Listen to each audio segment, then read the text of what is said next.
Wi-Fi at last, an evil printer, a fixed water pipe, and more. This is ANN. Good day, Aspenia. I am Robbie Origami here to present you with this week's news.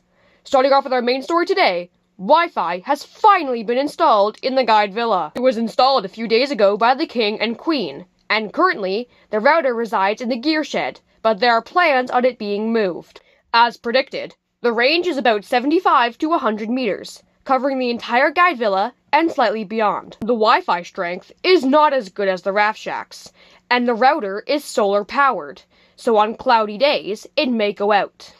But it is definitely better than nothing, and is a significant improvement to Aspenia. Continuing on, the water in the Guide Villa has been fixed, but the method of fixing is unknown, so we sent somebody to investigate. Take it away, Neri! Definitely aliens! Thank you, Neri. Moving on. The evil authoritarian printer that our newspaper relies on has mischievously eaten all of its paper, delaying the newspaper by 3 whole days. My own script has had to be printed on orange paper because of its shenanigans. Luckily, Queen Snow retrieved white paper from the terrifying and treacherous Walmart and battled many back-to-school parents to get it. I can only presume this was some kind of fantastical D&D adventure involving fantasy creatures and not a boring American supermarket franchise. Nonetheless, she saved the Weekly Wire. We will now be moving on to our international news segment. What are they doing over there? Take it away, Sherry! Thank you, Robbie. In our first story, a 40-year-old man from the United States got stuck on a tube slide for children and had to be rescued by professionals thoroughly trained to save people from burning buildings.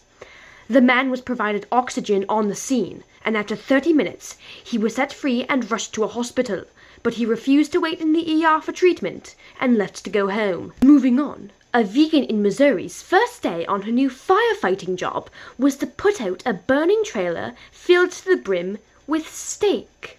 In related news, a Missouri vegan has been charged with arson. No, I'm kidding, but that would be hilarious. In our final international story for today, a member of the Quebecois National Assembly celebrated her tenure by wearing 360 neckties at the same time, beating the previous world record of 330. This is exactly what politicians need to focus their time and money on, not like there was any impending natural crisis that could send human society into a ruin if left unmanaged. That would be silly. Those are all the news stories from abroad this week. All the others are lies! Unless they are used by me next week. Then they are true. Back to studio. Moving on to our next story, Prince Lex and his friend, Parker, have moved into the Guide Villa. After flip-flopping between living here and living in Grand Falls, they have finally decided to move in for the last 7 days of summer. They are already known catnappers, and will gladly kidnap any feline for some nighttime warmth. So for our cat viewers, watch out. I would now like to go to Gary with the weather. How's this week's forecast, Gary? Thank you, Robbie. The weather for this week. Wait, Gary, why are you wearing all of that? Summer is officially all over. It only gets colder from here. Isn't this week meant to be consistently over 20 degrees? Shut up! Reading the weather is my job! Then do it! Of course. Monday would be overcast weather with a high of 24 and a low of 16. Tuesday would be much of the same with significantly wetter because it would be raining. The rest of the week is sunny with Wednesday having a high of 23 and a low of 12. Thursday is having a high of 21 and a low of 11, with Friday and Saturday having the same. Back to you, Robbie! Thank you, Gary. In our final story for today, the Exploits River has reached record low levels, making the Badger Chute, a popular rafting run and source of income for many citizens, borderline dangerous on some days, and just plain boring on others, which could pose problems. Obviously. The culprit of the low water levels is the Millertown Hydroelectric Dam, which is holding back the lake water from entering the river.